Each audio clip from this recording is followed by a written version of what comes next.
On nous enseigne souvent à éviter la douleur, à fuir la souffrance comme s'il s'agissait d'un ennemi mortel. Pourtant, les stoïciens, ces grands penseurs de l'Antiquité, avaient une vision radicalement différente. Selon eux, la souffrance n'était pas seulement inévitable, mais essentielle. Elle représentait une opportunité unique de renforcer son caractère, d'approfondir sa sagesse et d'atteindre une véritable maîtrise de soi. Voici pourquoi, loin d'être ton ennemi, la souffrance pourrait être ta plus grande alliée. La souffrance construit ta force intérieure. Dès leur plus jeune âge, les guerriers spartiates étaient exposés à des souffrances physiques et psychologiques intenses. Ce n'était pas par cruauté gratuite, mais parce qu'ils savaient que seule l'adversité pouvait véritablement forger leur esprit et leur détermination. Ainsi préparés, ils devenaient invincibles au combat. Ce qui ne me tue pas me rend plus fort. Friedrich Nietzsche. Tu peux toi aussi appliquer ce principe à ta vie quotidienne. Chaque jour, choisis consciemment de relever un défi inconfortable, une douche froide,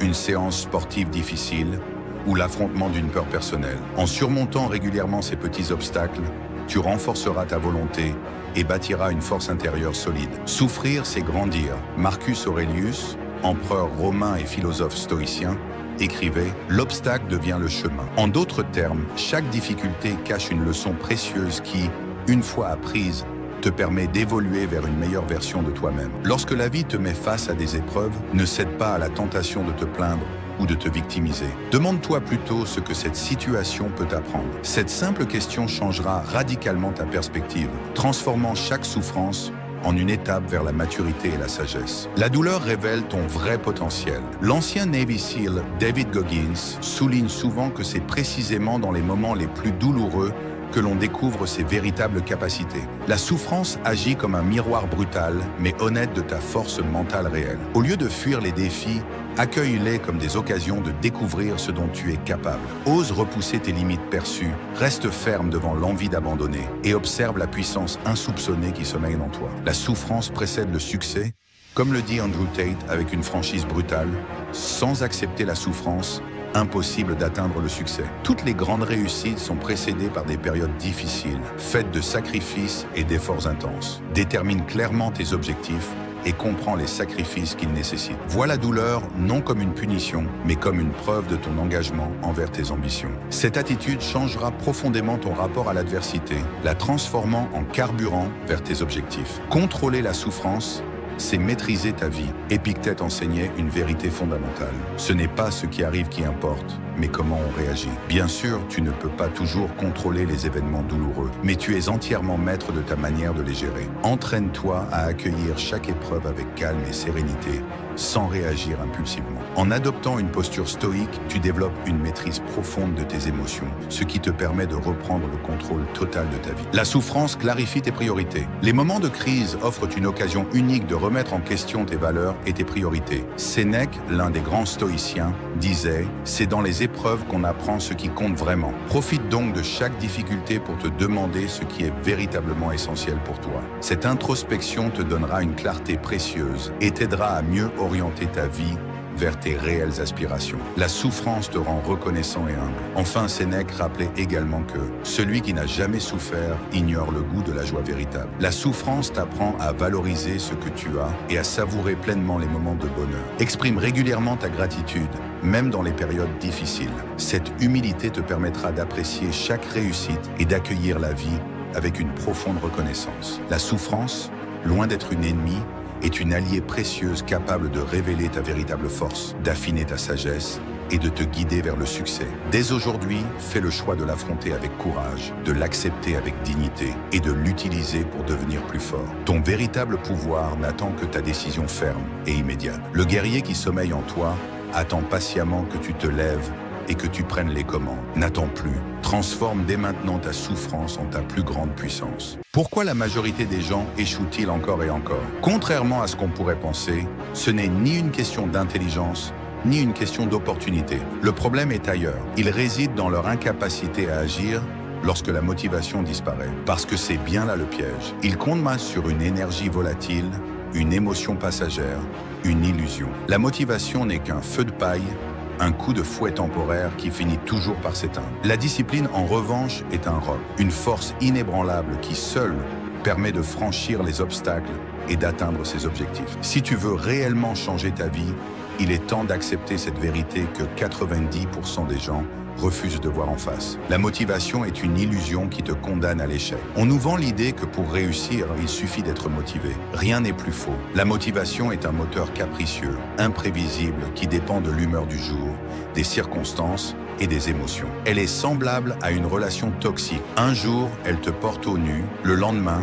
elle t'abandonne sans raison. Comme le disait Aristote, nous sommes ce que nous répétons sans cesse. L'excellence n'est donc pas un acte, mais une habitude. Ce n'est pas ce que tu fais quand tu es motivé qui compte, mais ce que tu es capable d'accomplir quand tu ne l'es pas. Alors, veux-tu une application immédiate de ce principe? Mets-toi dès maintenant dans une situation inconfortable. Prends une douche froide, fais 100 pompes, coupe ton téléphone pendant 3 heures, et consacre ce temps à un projet qui te tient à cœur. C'est dans ces moments-là que tu forges ton caractère. Si tu ne passes pas à l'action maintenant, que te fait croire que tu le feras demain? La discipline est la seule preuve de ton engagement. Il est facile de rêver à une vie meilleure. Beaucoup le font, mais très peu sont prêts à en payer le prix. Ce prix, c'est l'effort quotidien, répété inlassablement, sans attendre de gratification immédiate. David Goggins, ancien Navy SEAL et symbole de la discipline mentale, expliquait que notre esprit nous trompe en nous faisant croire que nous avons atteint nos limites, alors que nous n'avons utilisé que 40% de notre potentiel. Et c'est précisément à cet instant,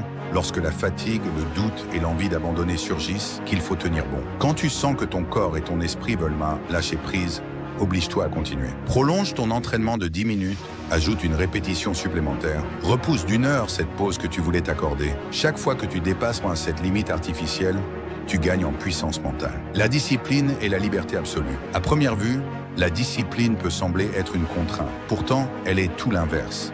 Elle est l'outil qui permet de s'affranchir des chaînes de l'instantanéité et de la gratification immédiate. Un homme sans discipline est un homme esclave. Esclave de ses émotions, esclave de ses envies passagères, esclave de la facilité. Il procrastine, se trouve des excuses, remet au lendemain ce qu'il sait devoir accomplir aujourd'hui. Il n'est pas maître de sa vie, mais le jouet de ses impulsions. Épictète l'avait bien compris lorsqu'il affirmait « Un homme qui contrôle ses désirs et ses peurs est un homme véritablement libre. » Car la liberté véritable ne consiste pas à céder à ses pulsions, mais à les dompter et à les orienter vers un but précis. Tu veux en faire l'expérience? Commence par identifier les distractions qui volent ton temps. Pose-toi cette question simple. Quelle est l'habitude qui me ralentit le plus dans ma progression? Puis supprime-la, au moins pour une semaine. Si cela te semble impossible, alors demande-toi qui est réellement aux commandes de ta vie. La discipline est la seule arme contre la médiocrité. Si la majorité des gens échouent, ce n'est pas par manque de talent ou de chance, c'est parce qu'ils refusent de souffrir.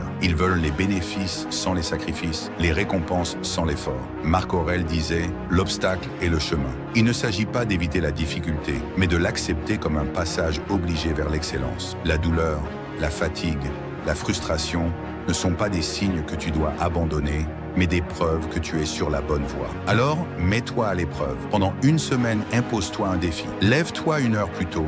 Finis cette tâche que tu repousses depuis trop longtemps. Affronte ce que tu évites. Ce n'est qu'en embrassant l'inconfort que tu progresseras réellement. La réussite n'appartient pas aux plus intelligents ni aux plus chanceux. Elle est le privilège de ceux qui, jour après jour, avancent sans chercher d'excuses. Aujourd'hui, tu as un choix à faire. Tu peux continuer à suivre la voie des 90% qui abandonnent à la première difficulté, ou tu peux décider, ici et maintenant, d'adopter la discipline comme mode de vie. Que choisiras-tu? Dis-moi en commentaire. Quel engagement es-tu prêt à prendre dès aujourd'hui? On a tous déjà été confrontés au manque de respect, que ce soit dans un cadre professionnel, familial ou même entre amis. Mais comment réagir? Se battre? Laisser passer? Aujourd'hui, on va plonger dans la sagesse stoïcienne pour découvrir comment gérer le manque de respect avec dignité, sans perdre son calme ni son honneur. Premier contrôle, tes réactions, pas les actions des autres. La première leçon du stoïcisme est simple. Tu ne contrôles pas ce que les autres font ou disent, mais tu contrôles ta réaction. Épictète disait « Ce qui trouble les hommes, ce ne sont pas les choses, mais les jugements qu'ils portent sur elles. » Si quelqu'un te manque de respect, tu as le choix. Soit tu réagis par la colère, soit tu restes maître de toi-même et tu choisis la voie de la sagesse. Le manque de respect n'est qu'un test de ta patience et de ta force intérieure. Ce n'est pas ce qui t'arrive, mais comment tu y réagis qui définit ton caractère. 2. Ne cherche pas la validation des autres. Les stoïciens enseignaient que l'opinion des autres ne doit pas te définir. Sénèque a dit « La tranquillité de l'âme dépend de ne pas se soucier des jugements extérieurs. Si quelqu'un ne te respecte pas, cela parle de ses faiblesses, pas des tiennes. Tu n'as pas à chercher leur validation. Leur mépris ou leur critique n'ont de pouvoir sur toi que si tu leur en donnes. Focalise-toi sur ce que tu peux contrôler, ta propre valeur et ta propre dignité. Tant que tu restes fidèle à toi-même, personne ne peut vraiment t'atteindre. Troisième pratique, l'indifférence aux offenses. Marc Aurèle disait « La meilleure revanche, c'est de ne pas ressembler à ceux qui t'ont offensé. Si quelqu'un te manque de respect, ne cherche pas à riposter de la même manière. L'indifférence est la meilleure réponse. En ne réagissant pas, tu gardes le pouvoir. Cela montre que tu es au-dessus de la situation et que tu refuses d'être influencé par des provocations. La colère ou la vengeance ne font que te tirer vers le bas. Au lieu de cela, reste calme, respire et avance. Ne laisse pas les petites âmes te détourner de ton chemin. 4. Fixe des limites avec calme. Garder son calme ne veut pas dire se laisser marcher dessus. Il est essentiel d'apprendre à fixer des limites. Les stoïciens croyaient dans la justice et en la vérité. Si quelqu'un te manque de respect de manière répétée, il est juste de lui faire savoir, avec calme et assurance, que tu ne tolères pas ce comportement. Ne jamais permettre à quelqu'un de te manquer de respect plus d'une fois, disait Napoléon. Fixer des limites ne signifie pas perdre le contrôle. Cela montre que tu te respectes assez pour ne pas laisser les autres abuser de toi. 5. Le respect se gagne par l'exemple, pas par la force. Le respect ne se réclame pas, il se gagne par l'exemple. En restant maître de toi, en gardant ton calme, tu montres ta force intérieure. Confucius disait « Le silence est un ami qui ne trahit jamais ».